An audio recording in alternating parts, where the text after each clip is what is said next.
Growing up, soccer was like a big part of my family. It quickly became something I idolized. So soccer was huge in your life. Like, what did it mean to you? Yeah.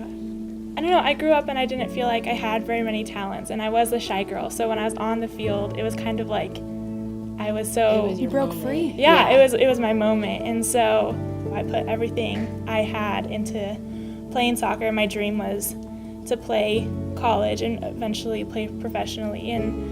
But there was 3 knee surgeries because of soccer, and the first one was when I was 11. Yeah, and so I was playing with the U18 boys, and I got tackled. Meniscus surgery was like a year rehab. During 8th grade, I tore my ACL and my meniscus in my right knee. I had to go back into surgery.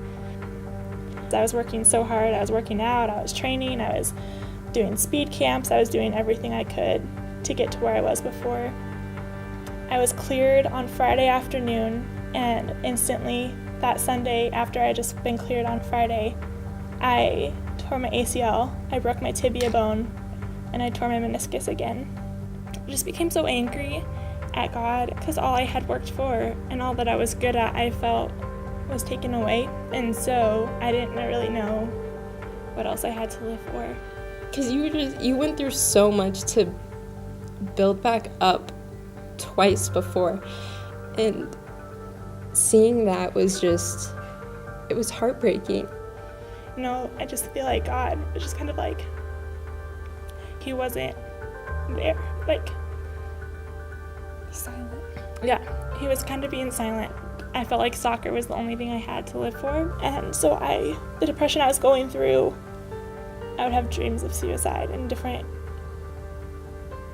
visions, and it was just really weird. It was the place I've never been before, and one of the visions was like driving off the side of the road because I was on the highway, and it was so bad, and I had to pull over, and I kind of started crying on the side of the road. I was like, God, get me out of this place. Like, I believe in you. Just help me, and I will serve you if you get me out of this. It was kind of like a bargaining deal with him. And so easily my life could have been gone. I decided to go back to church. Our small group leader, she was just kind of like, I have these 2 tickets for you to go to this conference. Our church has gone a couple of times, and I think it'd be really good for you. And I had no idea what Dare2Share was. At that point, I was kind of like, oh, it's a weekend away, you know, like, I needed a weekend away. Things were clear that day, because I just remember the first night we just prayed so much, and I just prayed, I was like, God, let me take something away from this. And Greg told us a story that he drew a heart on his wrist every day to let him know how much his family loves him and how much God loves him. And that, for me, I was like, that was it. That was the moment where, from that day, I drew that heart on my wrist, and that 10,000-pound weight that was on my shoulders was lifted.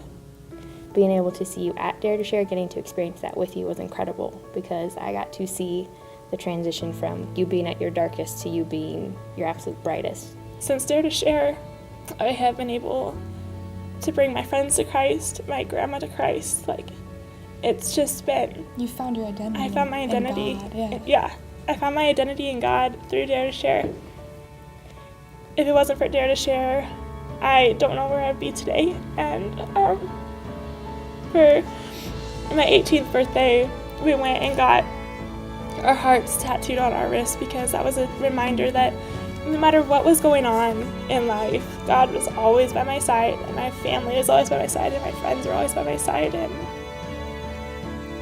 at Dare2Share, I found my dreams, my real dreams. Like, you found something that made you happy, and like, soccer made you happy, but like, the happy you are now is like a completely different person. It is. It's you can't contain it. It's a genuine love for Christ, and you found it, and it's made you who you are.